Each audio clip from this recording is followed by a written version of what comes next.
Now then, let me tell you about a morning in 14th century Flanders, when the world moved to the gentle rhythm of shuttle and loom, and the greatest crisis a man might face was whether a particular shade of blue was sufficiently blue to deserve the name, or whether it was merely an optimistic gray with delusions of grandeur. This was Bruges in its textile-obsessed glory, when the city's wealth flowed not from gold mines or conquered territories, but from the infinitely more civilized business of transforming humble sheep's wool into cloth so fine that kings would bankrupt themselves for the privilege of wearing it. The morning mist rose from the canals with the sort of lazy confidence that suggested it knew exactly where it was going and was in no particular hurry to get there, much like everything else in a city that had perfected the art of making haste slowly. In a narrow house that leaned companionably against its neighbors like old friends sharing secrets, Master Peter the Weaver was beginning another day in his lifelong conversation with wool, thread, and the eternal mystery of why patterns that looked perfectly sensible in his mind insisted on becoming something entirely different when translated to actual fabric. His workshop occupied the ground floor of the house, a space that had been gradually conquered by the tools and materials of his trade until it resembled less a room than a textile museum that happened to have a human caretaker. Now, dear listener, if you find yourself drawn into this tale of Flemish domestic tranquility and the profound mysteries of thread management, perhaps you might consider blessing this humble story with your approval, a gentle heart, as they say, or joining our growing fellowship of those who appreciate the subtle art of finding drama in the dramatically undramatic. After all, there are still 3 more parts of this wonderfully unremarkable day waiting to unfold, and I do so prefer sharing stories with those who understand that the most interesting adventures often happen while sitting perfectly still. The workshop smelled of lanolin and damp wool, with smoke from the small fire that kept the workspace comfortable, and that particular scent of industrious purpose that accumulated in places where skilled hands had been doing the same essential work for generations. Looms of various sizes dominated the space, from the great frame loom that could produce cloth wide enough for a nobleman's cloak to the smaller tablet looms used for decorative braids and trim. Each loom bore the evidence of work in progress. Threads stretched taut in geometric precision, shuttles resting at strategic points, and the slow accumulation of finished cloth that represented hours of patient, methodical work. But it was the yarn that truly defined the character of the workshop. Skeins hung from pegs driven into every available wall surface, creating a sort of textile rainbow that shifted and changed as the morning light moved through the room's single large window. There was wool in every conceivable shade, the natural whites and grays and browns of sheep who had never met a dye pot, but also the jewel tones that marked Flemish weaving as the finest in the world. Deep crimsons achieved through careful application of cochineal, golden yellows coaxed from weld and saffron, and blues ranging from the pale sky blue of woad to the deep azure that came from the ruinously expensive lapis lazuli that only the wealthiest clients could afford.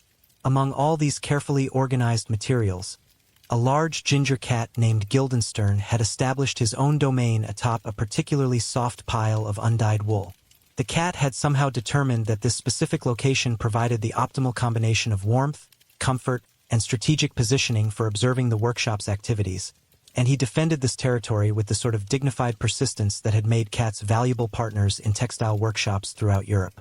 Mice, after all, showed no respect for the economic value of fine wool, and a workshop cat was considered as essential as proper lighting and sharp shuttles.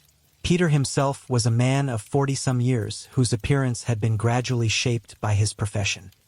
His fingers bore the permanent stains of various dyes, blue under the nails from indigo, yellow on the palms from weld, and the faint red traces that spoke of recent work with madder root. His clothing was practical rather than decorative.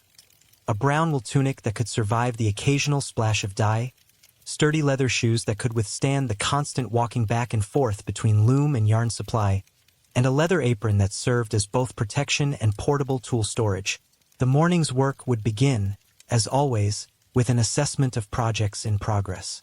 Peter moved methodically from loom to loom, examining the tension of warp threads, checking for any overnight settling that might have thrown off the careful spacing essential for consistent cloth quality. Each loom represented not just a piece of fabric in development, but a complex calculation of time, materials, and customer expectations that required constant attention and adjustment. At the largest loom, a commission for the Merchant Guild was slowly taking shape. a deep blue cloth that would become ceremonial robes for the guild's officers. The blue was what Peter privately thought of as ambitious, a shade that pushed the boundaries of what could be achieved with available dyes while remaining economically feasible. It was exactly the sort of challenge that made weaving both rewarding and occasionally maddening, requiring not just technical skill but a sort of aesthetic diplomacy that balanced artistic vision with practical limitations. From the floor above came the sounds of his wife Margarita beginning her own morning routine. Unlike Peter, whose day was structured around the methodical requirements of the loom, Margarita approached each morning as if it were a complex military campaign requiring strategic planning, tactical flexibility, and the sort of administrative competence that made their household function with clockwork precision. The soft footsteps overhead followed a pattern that Peter had learned to read like a familiar text.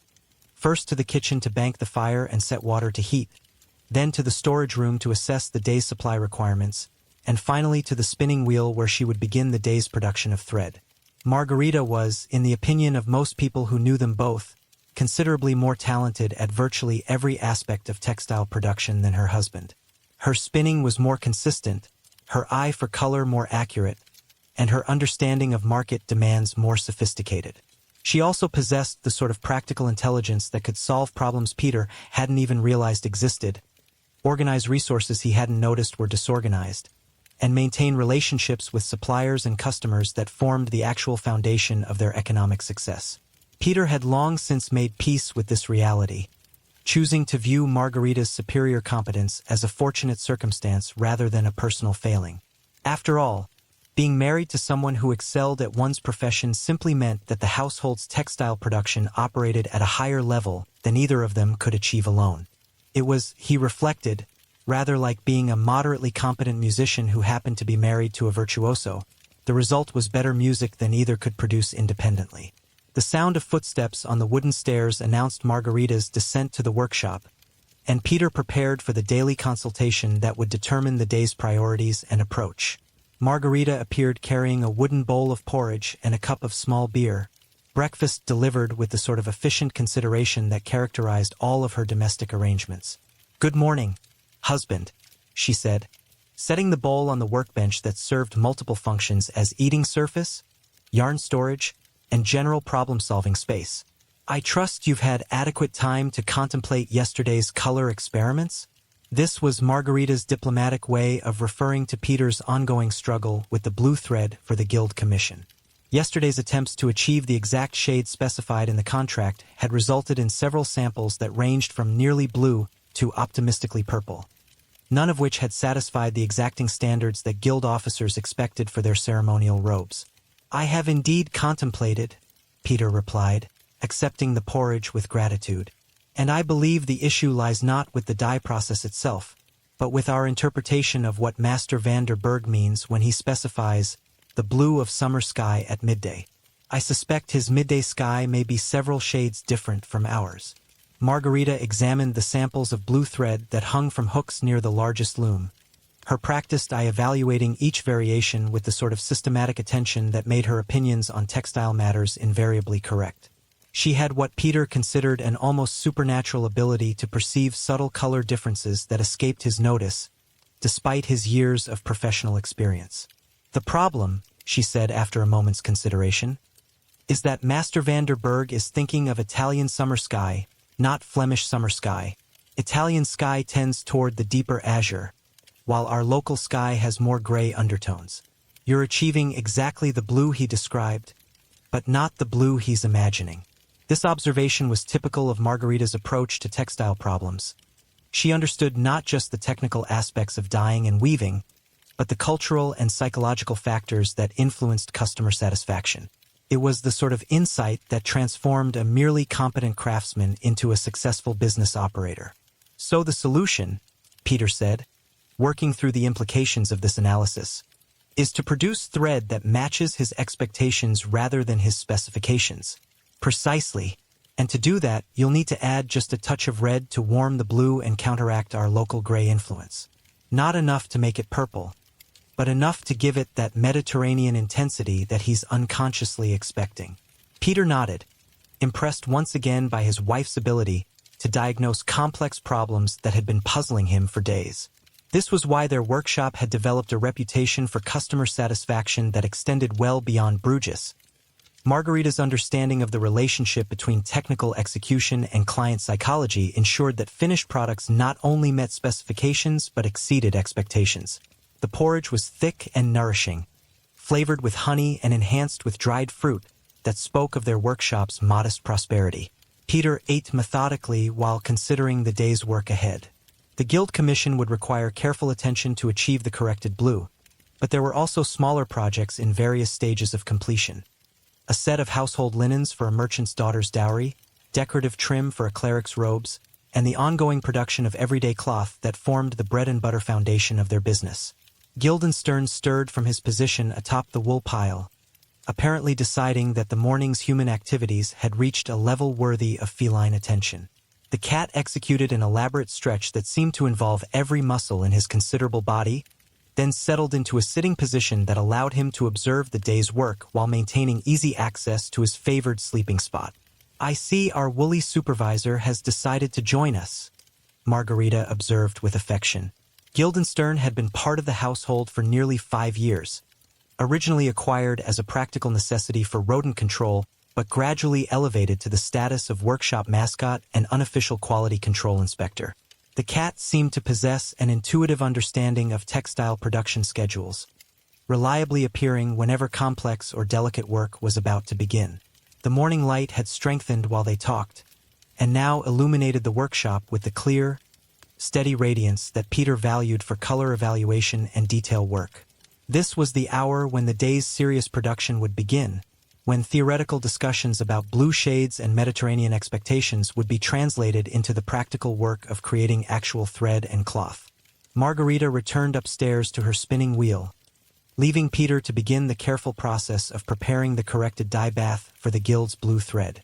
This would require precise measurement of ingredients, careful attention to water temperature, and the sort of patient timing that separated competent dyeing from excellent dyeing.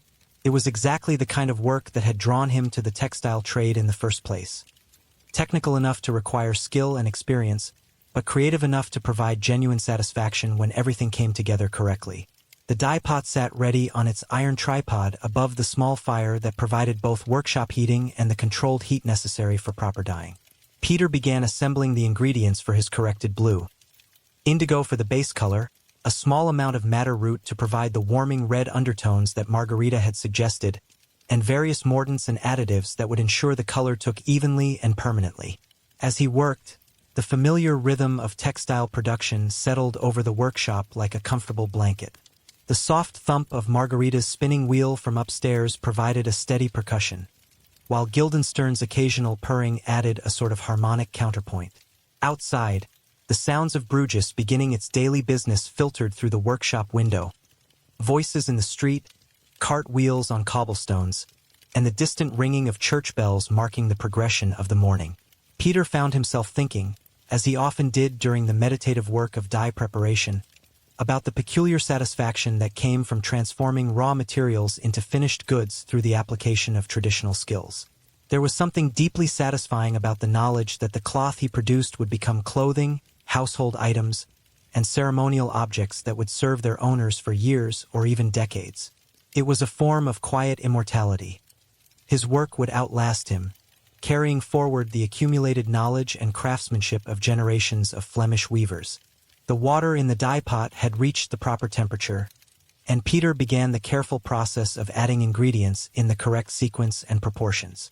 Each addition had to be thoroughly dissolved and evenly distributed before the next could be added, a process that required patience but rewarded careful attention with predictable, consistent results. As the dye bath developed its characteristic deep blue color, Peter reflected on the morning's conversation with Margarita about expectations versus specifications. It was a problem that extended far beyond textile work, the constant challenge of understanding not just what customers said they wanted, but what they actually hoped to receive. Success in any craft required not only technical competence but a sort of empathetic intelligence that could bridge the gap between professional expertise and client imagination. The workshop gradually filled with the rich, complex aroma of the dye bath as various ingredients dissolved and combined. It was a scent that spoke of centuries of textile tradition, of knowledge passed down from master to apprentice, of the patient accumulation of techniques that had made Flemish cloth the most sought after in Europe. Guildenstern appeared to approve of these developments, settling more deeply into his wool pile, as if the familiar workshop sense confirmed that all was proceeding according to proper feline expectations. The cat's presence had become so integral to the workshop's atmosphere that Peter sometimes wondered if textile production would be possible without appropriate feline supervision. The dye bath had reached that perfect stage of readiness that experienced dyers could recognize by subtle changes in color depth and surface tension. A moment that couldn't be rushed or delayed without compromising the final result. Peter selected a sample skein of wool yarn, tied it securely to prevent tangling, and lowered it into the steaming blue liquid with the sort of careful attention that came from years of understanding that dyeing was equal parts chemistry, artistry, and prayer to whatever saints looked after textile workers. The transformation was immediate and oddly magical, despite being the result of perfectly explicable chemical processes. The pale, innocent wool disappeared into the dark blue depths and emerged as something entirely different. Not just blue wool, but wool that had somehow become an idea made manifest, the physical embodiment of blueness that would eventually become ceremonial robes worthy of guild officers who took themselves very seriously indeed. While the test sample steeped in its azure bath, Peter turned his attention to another of the day's challenges. The massive pile of finished cloth that needed to be properly folded, measured, and prepared for delivery to various customers. This was the sort of work that looked simple to casual observers but required considerable skill to execute properly. Each type of fabric had its own preferred folding method, and improper handling could leave creases or stress marks that would be visible in the finished garments. The pile included everything from fine linen for undergarments to heavy wool suitable for outdoor cloaks, each piece representing hours of careful work and each requiring its own specific treatment. Peter began with the most delicate fabrics, handling them with the sort of reverent attention that goldsmiths reserved for precious metals. These were cloths that would become intimate garments for wealthy customers, chemises and underdresses that would rest against skin accustomed to luxury and therefore intolerant of any imperfection in texture or finish. From upstairs came the steady rhythm of Margarita's spinning wheel, punctuated occasionally by the soft thump that indicated she was switching from one type of fiber to another. Peter had learned to interpret these sounds over the years, understanding the subtle variations that indicated whether she was working with fine, wool suitable for luxury fabrics, or the coarser fibers used for everyday cloth. This morning's rhythm suggested she was preparing thread for the household linens commission, work that required consistency and strength rather than the exceptional fineness needed for ceremonial garments. Guildenstern had apparently decided that Peter's cloth-folding activities warranted closer supervision.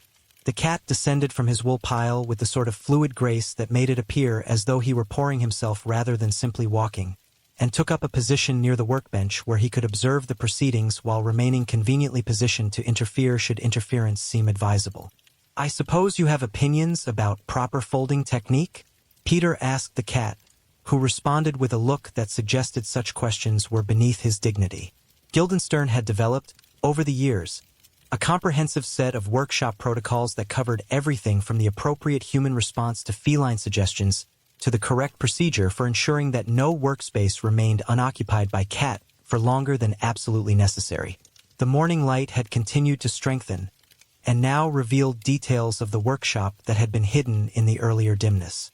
Dust motes danced in the slanted beams like tiny spirits celebrating the ancient craft of textile production, and the various yarns and fabrics glowed with the sort of rich color saturation that made Flemish workshops legendary throughout Europe.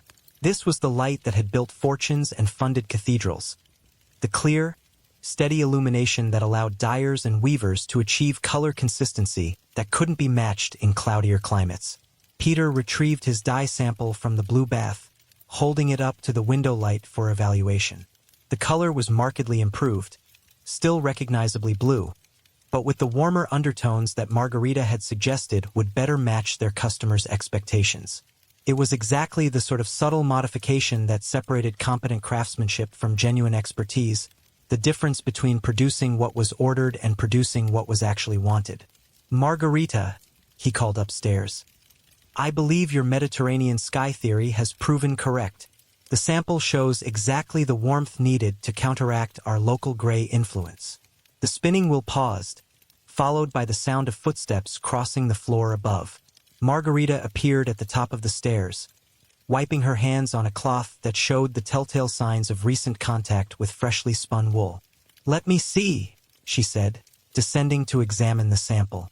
Her evaluation was swift and professional, a quick assessment of color depth, uniformity, and the sort of subtle qualities that could only be detected by someone whose livelihood depended on getting such things exactly right. "Perfect," she declared after a moment's consideration. "That's exactly the blue that Master van der Berg is imagining when he thinks of ceremonial robes. You can proceed with confidence." This was the sort of professional validation that made the difference between a day of productive work and a day of anxious experimentation. With the color question resolved, Peter could focus on the equally important but less psychologically demanding work of actually producing the quantities of blue thread required for the guild commission. Wilhelm found himself oddly impressed by the sophistication of their communication. Clearly, corvids and raptors had developed far more complex methods of interaction than most humans suspected. Eventually, some sort of accord appeared to be reached. Minerva delivered what sounded like a formal concluding statement. Corvus responded with a series of caws that seemed to indicate agreement or at least acceptance, and both birds settled into positions that suggested the evening's negotiations had been successfully completed. Minerva claimed the western window, positioning herself to observe the hills that rolled away toward the neighboring county, while Corvus maintained his traditional post at the northern opening. With the territorial arrangements settled, the tower returned to its previous state of contemplative quiet. Wilhelm found himself sharing his workspace with two highly competent natural philosophers, each maintaining their own vigil while acknowledging his right to continue his human activities. It was, he reflected, rather like being part of a very small, very specialized professional organization whose membership requirements included the ability to remain awake all night and an appreciation for the subtle dramas that played out under cover of darkness. The lamp continued its steady burning, and Wilhelm returned to his own observations of the night landscape. The various distant lights continued their slow dance of appearing and disappearing as people went about their nocturnal business. A new pinprick of illumination had appeared in the village below, probably the baker beginning his daily routine, since bread needed to be ready by sunrise and the process of mixing, kneading, and baking required several hours of work that necessarily began while most people were still asleep. This thought reminded Wilhelm of his own modest provisions. The watchman's schedule required careful attention to meals, since he needed to remain alert throughout the night but also required sufficient nourishment to maintain his strength. His evening meal had been substantial but not heavy, bread and cheese, with a portion of the preserved meat that formed a staple of the tower's food stores. But the night was long, and strategic snacking was an essential component of successful vigilance. From his carefully organized supplies, Wilhelm retrieved a small wooden bowl and filled it with nuts from his personal store, hazelnuts gathered from the woods below the tower during his off-duty hours. The work of cracking and eating nuts provided a useful activity for his hands while keeping his mind alert and his attention focused on the landscape beyond the windows. It also produced a series of small, rhythmic sounds that seemed to blend harmoniously with the night's natural soundtrack. Corvus turned his head at the sound of the first nut being cracked, his bright eye fixing on Wilhelm's activities with obvious interest. Wilhelm, recognizing the unmistakable signs of avian curiosity about human food, obligingly cracked an extra nut and offered half the meat to his feathered colleague. The raven accepted this contribution with a dignified nod and consumed it with the sort of careful attention that suggested he was evaluating both its nutritional value and its suitability for future reference. Minerva observed this exchange with the sort of lofty detachment that owls seem to cultivate as a matter of professional dignity. When Wilhelm offered her a portion of nut meat, she examined it thoroughly before delicately accepting the offering and consuming it with an air of conferring a great favor upon the provider. Wilhelm had the distinct impression that while Corvus viewed shared food as a pleasant aspect of their professional relationship, Minerva regarded it as tribute appropriately offered to visiting dignitaries. The process of cracking and sharing nuts provided a welcome structure for the next portion of the evening. Wilhelm had learned that the middle hours of the night required particular attention to maintaining alertness, as this was when the natural tendency toward sleep was strongest and the temptation to simply sit quietly and let consciousness drift was most powerful. Small, engaging activities like nut consumption helped maintain the active awareness that effective watching required. As he worked through his modest supply of hazelnuts, Wilhelm found himself appreciating the simple pleasure of having pleasant company during what might otherwise have been a long stretch of solitary vigilance. The presence of Corvus and Minerva transformed the watch chamber from a place of isolated duty into something approaching a social gathering, albeit one conducted largely in silence and governed by protocols that had developed through months and years of repeated interaction. The lamp flame danced gently in the slight breeze that managed to find its way through the chamber's windows, casting shifting shadows on the stone walls and creating the sort of hypnotic visual patterns that could either aid concentration or encourage the dangerous relaxation that led to unwanted sleep. Wilhelm had learned to use these shadow plays as a tool for maintaining alertness, not staring at them directly, which could induce a trance-like state, but allowing them to occupy his peripheral vision while keeping his primary attention focused on the systematic survey of his territory that formed the core of his professional duties. The eastern road remained empty of traffic, which was entirely normal for this hour. The few travelers who insisted on nighttime movement were usually either desperate, criminal, or carrying messages too urgent to wait for daylight, and all three categories preferred to avoid main roads where their activities might be observed by alert watchmen. The southern view of the village showed the expected pattern of darkened houses with the occasional flicker of banked fires, plus the steadily growing glow from the bakery that would soon begin producing the next day's bread supply. From the western hills came the distant howling of wolves, a sound that never failed to send a small shiver of primitive recognition down Wilhelm's spine. The wolves posed no direct threat to the tower or the village. They were too few in number and too well fed on forest game to risk encounters with humans. But their voices carried an echo of older, wilder times when the boundary between civilization and wilderness was considerably less well defined. Wilhelm added another entry to his log. Wolves active in western hills, singing to the moon. Baker has begun morning preparations. Both avian residents have established territorial arrangements and appear to be conducting their respective observations according to professional standards. This last phrase might have amused readers unfamiliar with the serious business of nighttime vigilance, but Wilhelm had come to regard both Corvus and Minerva as genuine colleagues in the work of monitoring their shared domain. Their superior senses often detected changes in the night's patterns before his human awareness registered anything unusual, and their reactions provided valuable early warning of potentially significant developments. The night continued its slow, majestic progression toward dawn, marked by subtle shifts in the quality of darkness and the gradual evolution of the landscape's audio environment. The conversation upstairs continued for several minutes, punctuated by the sorts of pauses and shifts in tone that suggested serious negotiation was taking place. Peter continued his yarn dyeing while listening with half his attention to the rhythm of discussion overhead. Margarita's voice maintained the sort of patient professionalism that indicated she was dealing with a reasonable client who simply required detailed explanation of options and timelines. Eventually, the voices moved toward the stairs, and Margarita appeared accompanied by a well-dressed woman of middle years whose clothing and bearing marked her as a member of the merchant class. She carried herself with the sort of quiet confidence that came from successful business experience, and her interest in the workshop's operations was clearly professional rather than merely curious. "Master Peter," Margarita said, "may I present Goodwife Aliad from Ghent. She represents a consortium of merchants who are seeking a reliable supplier for high-quality household linens. The commission would be substantial but straightforward. No exotic colors or complex patterns. Simply the finest basic fabrics produced to exacting standards." This was exactly the sort of opportunity that Peter appreciated, work that would utilize their established expertise without requiring the development of new techniques or the sort of experimental color work that could consume weeks without guarantee of success. Substantial commissions for basic goods provided the economic foundation that allowed workshops to pursue more creative projects without constant anxiety about immediate financial survival. "The specifications are quite precise," Goodwife Aliad explained, producing a written document that detailed requirements for thread count, fabric weight, and finishing standards.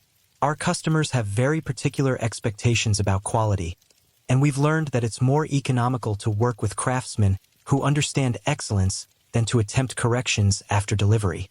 Peter examined the specifications with interest. They were indeed precise but entirely within his workshop's capabilities. the sort of work that would challenge their consistency and attention to detail without requiring innovation or experimentation. It was the textile equivalent of performing a familiar piece of music flawlessly rather than composing something entirely new. "The timeline is reasonable," he observed after reviewing the complete requirements.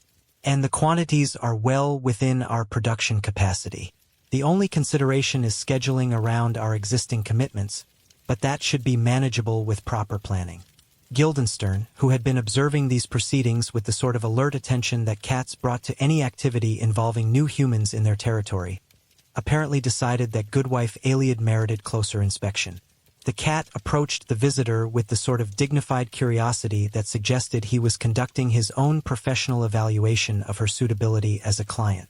"What a magnificent workshop, cat," Goodwife Aliad commented, recognizing Guildenstern's obvious importance to the operation. "I trust he maintains proper supervision of yarn quality?" "Indeed he does," Peter replied. "Guildenstern takes his responsibilities quite seriously, and his standards for acceptable work are remarkably high. We consider his approval essential for any project that leaves the workshop." This acknowledgement of the cat's professional status appeared to satisfy Guildenstern, who settled into a sitting position that allowed him to continue monitoring the conversation while also demonstrating his availability for additional admiration should it be offered. The business discussion continued for another quarter hour, covering details of delivery schedules, payment terms, and the sort of quality control procedures that would ensure customer satisfaction. By the time Goodwife Aliad departed, they had reached agreement on a commission that would provide steady work for several months, while allowing sufficient flexibility to accommodate other projects. "An excellent client," Margarita observed after the visitor had left. "Clear requirements, reasonable expectations, and the sort of practical understanding that makes business relationships pleasant rather than stressful." Peter nodded agreement while returning his attention to the blue yarn that had been steeping in its dye bath during the business discussion. The color had continued to develop and now showed exactly the depth and warmth that Master van der Burg's specifications had attempted to describe. It was a perfect example of how technical expertise combined with psychological insight could transform potentially problematic commissions into straightforward successes. The morning had progressed to that stage where serious production work would begin in earnest. The preliminary preparations were complete. The day's major business had been conducted, and the workshop had settled into the steady rhythm of skilled craftsmen pursuing their trade with confidence and competence. As Peter began the systematic process of dyeing the full quantity of thread needed for the guild commission, he reflected on the satisfying nature of mornings that combined technical challenges, business opportunities, and the sort of domestic harmony that made even routine work feel significant and worthwhile. The afternoon light had reached that perfect clarity that made Flemish workshops the envy of textile workers throughout Europe, streaming through the large window with the sort of steady brilliance that revealed every subtle variation in thread color and weave structure. Peter had completed the morning's dyeing work with considerable satisfaction. The blue thread for the guild commission now hung in perfect skeins, each one achieving exactly the warm azure that Margarita had predicted would satisfy Master van der Burg's unconscious expectations about Mediterranean sky. With the color crisis successfully resolved, Peter could turn his attention to what he privately considered the most intellectually engaging aspect of his craft: the design of patterns that would transform simple colored threads into textiles that told stories, conveyed meaning, and demonstrated the sort of artistic sophistication that separated mere cloth from objects worthy of admiration. The commission for ceremonial chapel hangings represented exactly this type of challenge: work that required not only technical expertise but genuine creative vision. The design process began, as always, with careful study of the commission requirements. The chapel's clergy had specified particular religious themes and color preferences, but had left the actual pattern development to Peter's professional judgment. This was both flattering and somewhat daunting, as it placed responsibility for artistic success squarely on his shoulders while also providing the creative freedom that made such projects genuinely rewarding. Peter spread a large piece of parchment across his design table, a surface that had been worn smooth by years of pattern development and marked with the faint traces of countless previous projects. The parchment was expensive, a significant investment for preliminary work, but absolutely essential for developing complex patterns that required precise geometric relationships and careful color planning. He began with rough sketches, exploring various approaches to representing the specified religious themes within the constraints imposed by weaving technology. Unlike painting or manuscript illumination, textile patterns had to account for the structural requirements of warp and weft threads, the limitations of available colors, and the practical considerations of production time and material costs. The central challenge was creating a design that would be both spiritually appropriate and technically feasible. Religious imagery required careful attention to symbolic accuracy and artistic dignity, while the weaving process demanded patterns that could be executed using standard loom configurations and available thread colors. The intersection of these requirements was where genuine artistic skill became essential. Margarita appeared at the top of the stairs, apparently having reached a convenient stopping point in her own afternoon's work. She descended to the workshop carrying a wooden tray that bore the components of their midday meal. Bread that was still warm from the baker's oven, cheese aged to exactly the right balance of sharpness and creaminess, and small beer that provided both refreshment and the sort of mild fortification that made afternoon work sessions more pleasant. "I see you've begun the chapel design," she observed, setting the tray on a clear section of the workbench while examining Peter's preliminary sketches with professional interest. "The geometric approach shows promise, but you might consider incorporating more organic elements to balance the formality." This was typical of Margarita's contributions to design discussions, observations that demonstrated not only technical understanding but genuine aesthetic insight. Her suggestions invariably improved Peter's initial concepts, adding dimensions that he might not have considered while maintaining focus on practical execution requirements. "I was thinking of using vine motifs as connecting elements," Peter explained, indicating areas of his sketch where flowing organic shapes might link the more structured religious symbols. Vines would provide visual continuity while also carrying appropriate symbolic meaning. The connection between earthly and divine, the growth of faith, that sort of traditional imagery. "Perfect," Margarita agreed. "And vine patterns adapt well to the constraints of loom work. You can achieve quite sophisticated curves using stepped diagonal progressions, especially if you plan the color transitions carefully."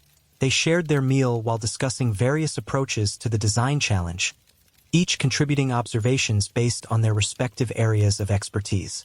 Peter focused on the symbolic and artistic aspects, while Margarita considered the practical implications of different pattern choices for actual production work.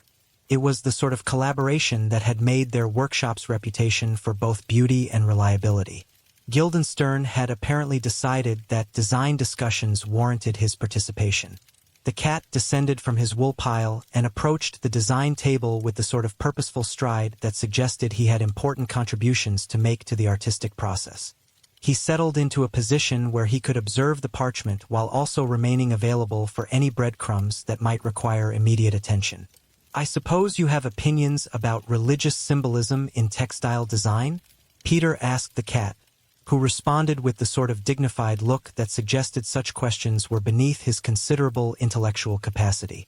Guildenstern had developed, over the years, an impressive repertoire of expressions that could convey everything from mild disapproval to enthusiastic endorsement without requiring actual vocalizations.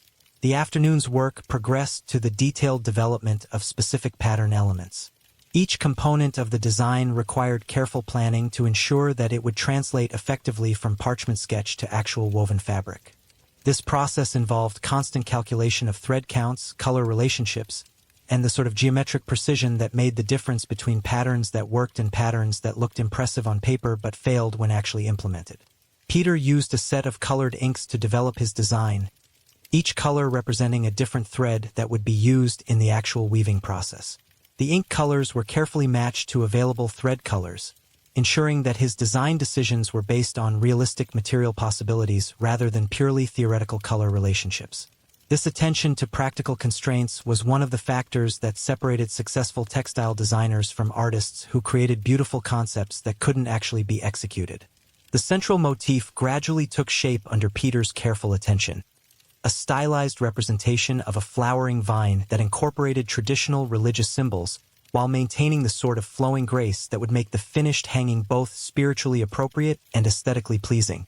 Each flower in the vine pattern was designed to accommodate different colored threads, creating opportunities for subtle color variations that would prevent the overall pattern from becoming monotonous.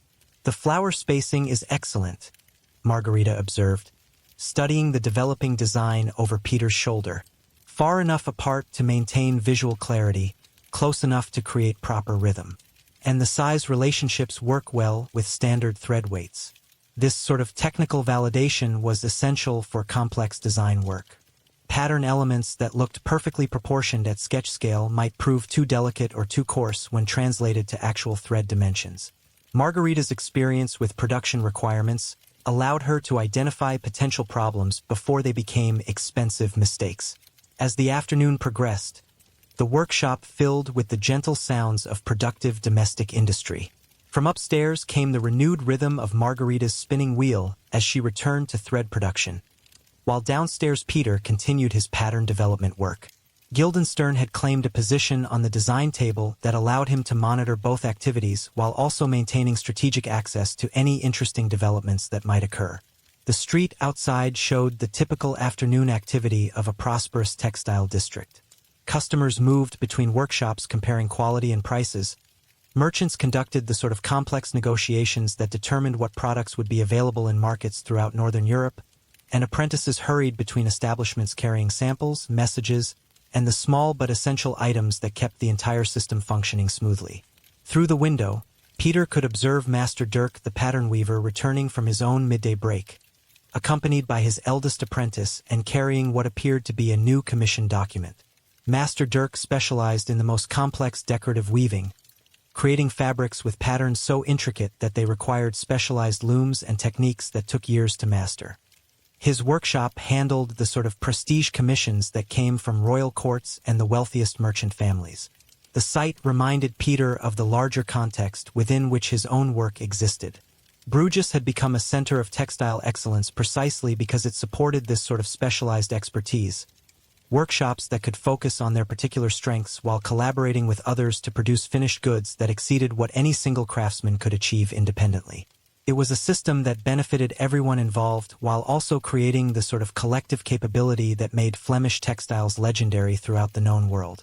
Peter returned his attention to the chapel hanging design, working on the detailed color specification that would guide the actual production process. Each element of the pattern required careful consideration of how different colored threads would interact when woven together, accounting for the optical effects that occurred when contrasting colors were placed in close proximity. The goal was to create color relationships that enhanced the overall visual impact while maintaining the sort of harmonious balance that would make the finished hanging suitable for religious contemplation. The blue thread that he had dyed that morning would play a central role in the chapel design, providing the sort of deep, rich background against which lighter colors could achieve maximum impact. The success of the morning's color work meant that he could proceed with confidence, knowing that the foundation color would match his design intentions exactly. "The blue samples are perfect for the background areas," Margarita called down from upstairs, apparently having paused in her spinning to evaluate the morning's dyeing results. "The warmth you added prevents it from appearing cold against the stone walls, and the depth provides excellent contrast for the lighter accent colors." This confirmation allowed Peter to finalize the color specifications for the entire design. With the background blue established, he could select complementary colors that would create the sort of sophisticated palette that appropriate religious art required. Gold thread would provide symbolic richness and visual warmth, while carefully chosen green and red accents would complete the color harmony without overwhelming the overall composition. The pattern development work required the sort of sustained concentration that made time pass almost unnoticed.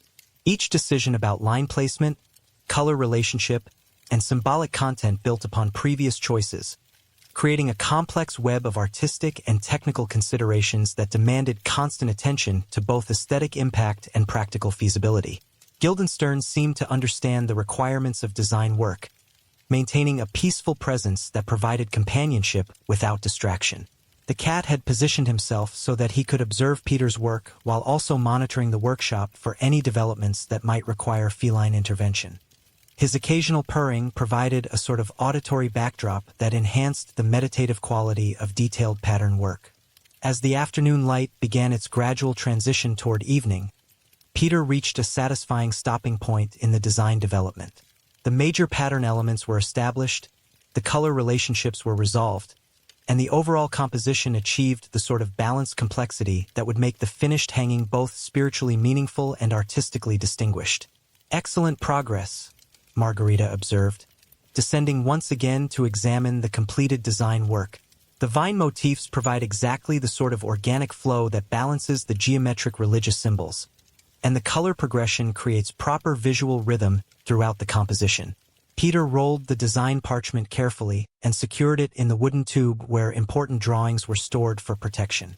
Tomorrow's work would involve transferring the design to the actual loom setup, beginning the complex process of translating artistic vision into physical reality through the patient application of traditional weaving techniques.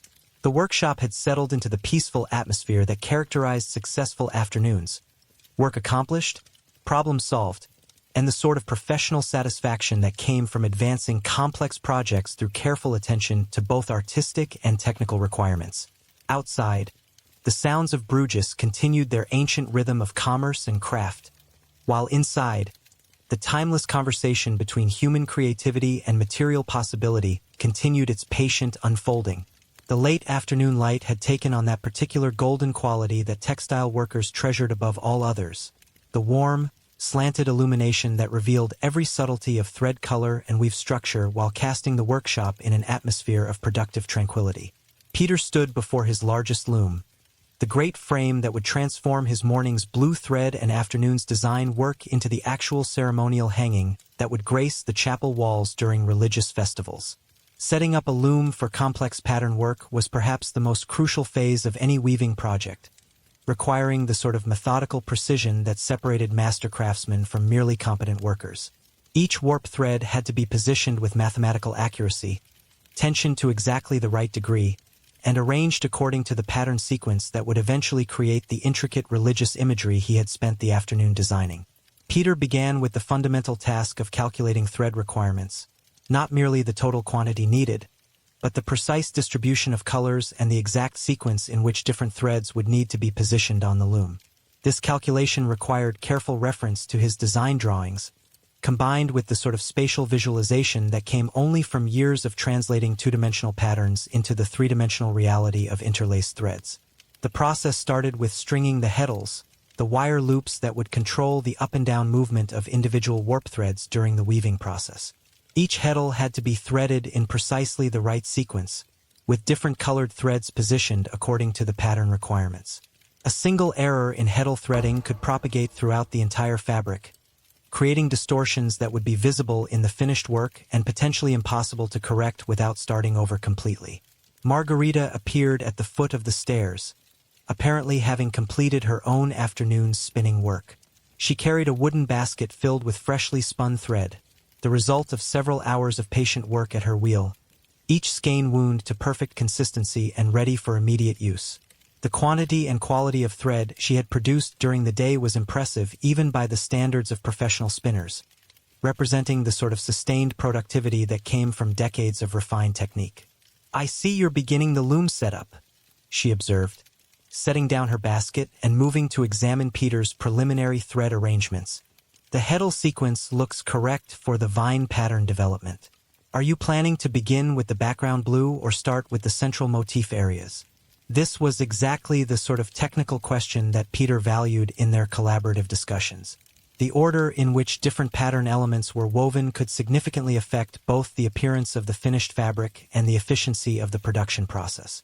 Margarita's understanding of these relationships was often superior to his own, based on her more systematic approach to problem-solving and her exceptional ability to visualize complex three-dimensional relationships.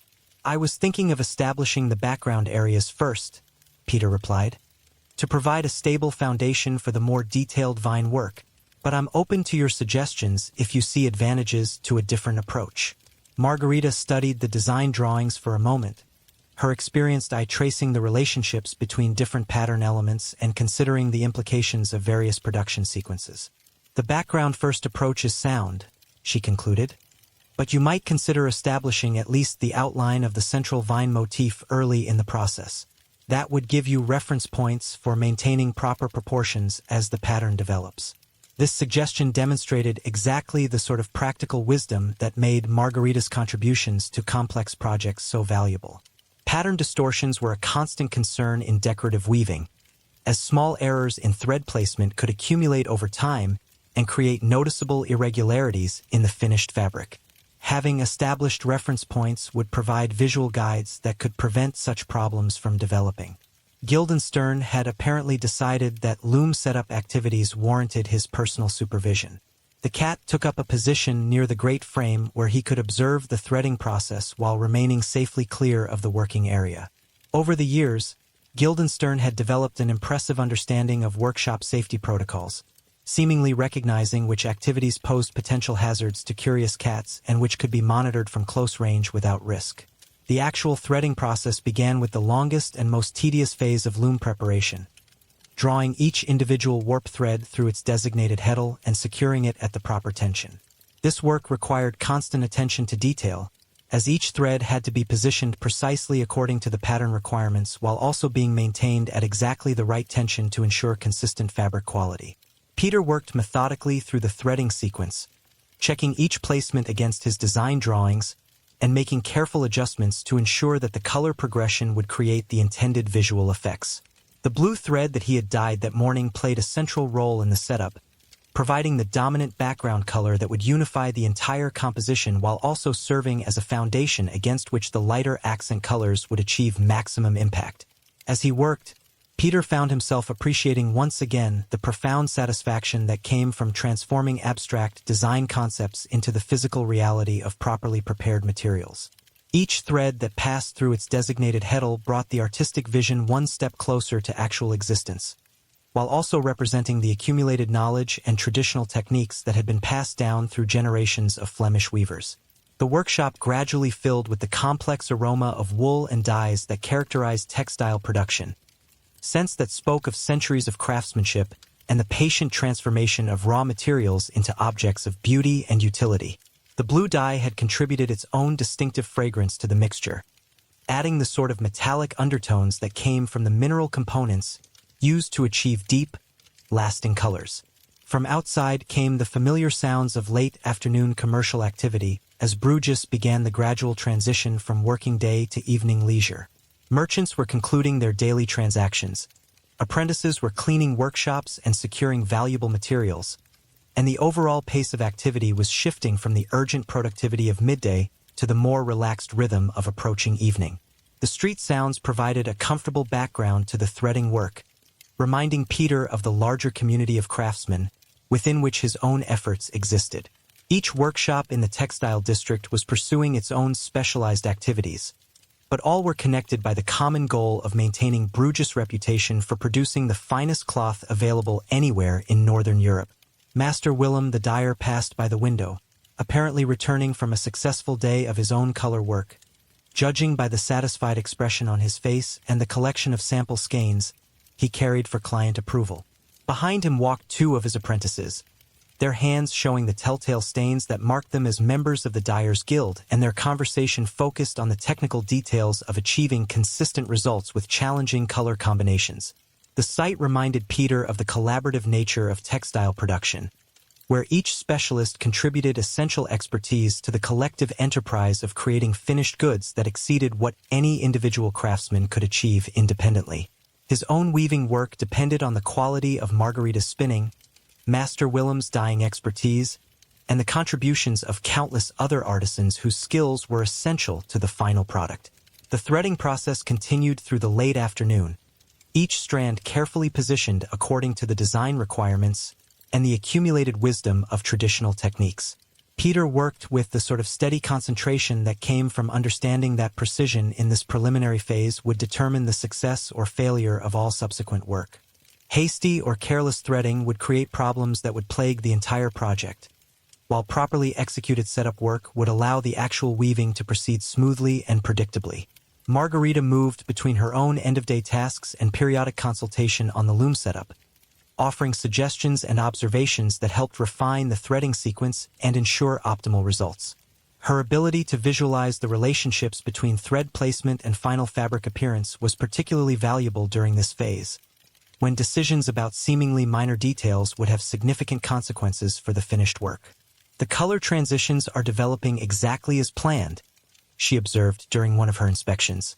The blue background provides perfect contrast for the vine elements, and the spacing allows for proper definition of individual pattern components. This sort of positive reinforcement was essential during the tedious phases of complex projects. The threading work required hours of concentrated attention to detail that could easily become monotonous without the periodic confirmation that the effort was producing the intended results. Margarita's validation provided both technical reassurance and the sort of emotional support that made demanding work more enjoyable. As the afternoon progressed toward evening, Peter reached the final phases of the threading process. The heddles were properly arranged, the tension was evenly distributed, and the color sequence was established according to the design specifications. The loom was ready for the actual weaving work that would begin the following morning and continue for several weeks until the chapel hanging reached completion. The transformation from empty frame to properly prepared loom represented one of the most satisfying transitions in textile work. What had been merely a collection of materials and design concepts had become a functional system ready to produce actual fabric through the patient application of traditional techniques. It was a moment that never lost its significance, regardless of how many times Peter had experienced it over the years. Guildenstern seemed to sense the completion of the day's major setup work. The cat rose from his supervisory position and approached the loom for a closer inspection, apparently conducting his own quality control evaluation of the threading arrangement. His examination was thorough and professional, involving careful visual inspection and the sort of concentrated attention that cats brought to matters they considered important. "I trust the setup meets with your approval?" Peter asked the cat, who responded with a look that suggested qualified satisfaction with the day's work. Guildenstern had developed, over the years, increasingly sophisticated standards for workshop operations, and his approval was not granted lightly. The fact that he seemed reasonably pleased with the loom preparation was a positive sign for the project's prospects. The late afternoon light had begun its gradual transition toward the softer illumination of early evening, painting the workshop in warm golden tones that made even the most utilitarian tools and materials appear touched with significance. This was the hour when the day's productive work drew to a natural conclusion, when craftsmen could survey their accomplishments with satisfaction and begin planning for the challenges that tomorrow would bring. Peter stepped back from the completed loom setup and allowed himself a moment of quiet satisfaction.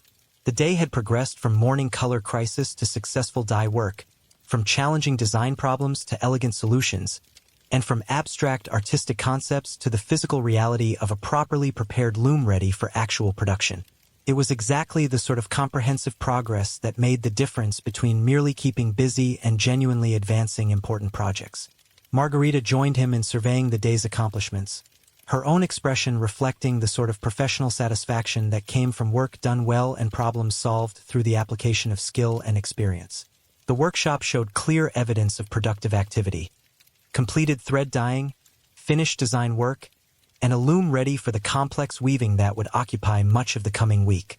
"An excellent day's work," she declared with the sort of authority that made her opinions on workshop matters particularly valuable. "The color problems are resolved, the new commission is properly planned, and tomorrow's work can begin with confidence. Everything is proceeding exactly as it should." The evening's domestic routine began with the careful securing of valuable materials and the systematic cleaning that prepared the workshop for the following day's activities. Dyeing equipment was cleaned and properly stored, design materials were organized and protected, and the loom was covered to prevent dust accumulation on the carefully positioned threads. As they worked together to complete these end-of-day tasks, Peter reflected on the peculiar satisfaction that came from pursuing a craft that combined technical precision with artistic creativity. Each day brought its own challenges and opportunities, but the underlying rhythm of textile production provided a sort of continuity that connected individual daily efforts to the larger enterprise of maintaining traditional skills, while also adapting to changing customer demands and market conditions. The sounds from the street outside had shifted to the evening pattern of domestic activity, as families concluded their working day and began the transition to evening meals and leisure time. Children's voices could be heard as they played in the narrow spaces between houses, while adults called back and forth with the sort of neighborly communication that characterized close-knit commercial districts. These community sounds reminded Peter of the social context within which his individual craft existed. The textile industry supported not just the workshops and their immediate families, but an entire network of related businesses and services that had grown up around the concentration of specialized skills. From the sheep farmers who provided raw wool to the merchants who carried finished goods to distant markets, the success of individual craftsmen like himself contributed to the prosperity of countless other people whose livelihoods depended on maintaining Bruges' reputation for excellence. Guildenstern had settled into evening routine as well, returning to his favored position atop the wool pile where he could observe the final activities of the day while preparing for the important business of nighttime hunting that occupied his attention during the dark hours. The cat's presence had become so integral to the workshop's atmosphere that it was difficult to imagine the space without its feline supervisor. The lamp was lit as natural light faded, casting the workshop in the warm, intimate glow that marked the transition from working day to evening leisure. The flame provided just enough illumination for final cleanup tasks while also creating the sort of cozy atmosphere that made the workshop feel like home as well as workplace. As Peter completed his end-of-day preparations, he found himself looking forward to the evening's simple pleasures. A good meal shared with Margarita, perhaps some quiet conversation about the day's events, and the sort of restful relaxation that prepared both mind and body for another day of productive work. It was a rhythm of life that had remained essentially unchanged for generations, connecting him to the long tradition of craftsmen who had found meaning and satisfaction in the patient pursuit of excellence. The workshop settled into evening quiet as the last tasks were completed and the day's work officially ended. Tomorrow would bring new challenges and opportunities, but for now there was the deep satisfaction that came from work done well, problems solved through skill and patience, and the knowledge that another day had contributed to the ongoing enterprise of creating beautiful and useful things through the application of traditional techniques passed down through generations of Flemish weavers. Outside, Bruges continued its ancient rhythm of commerce and craft, while inside the workshop, the great loom waited patiently for tomorrow's work, its properly positioned threads ready to become the ceremonial hanging that would grace chapel walls and demonstrate once again why Flemish textiles were treasured throughout the known world. The golden lamp light flickered gently in the evening breeze that found its way through the workshop window, casting dancing shadows that seemed to preview the patterns that would soon emerge from the patient work of shuttle and thread, while Guildenstern maintained his eternal vigil over the domain where human creativity and material possibility continued their timeless conversation. And so our gentle day draws to its peaceful close, with threads properly positioned and problems wisely solved, while the eternal rhythm of craft and creativity continues its ancient dance in the golden light of a Flemish evening, where tomorrow's work waits patiently for tomorrow's hands, and the simple satisfaction of honest work well done provides its own quiet reward. The end.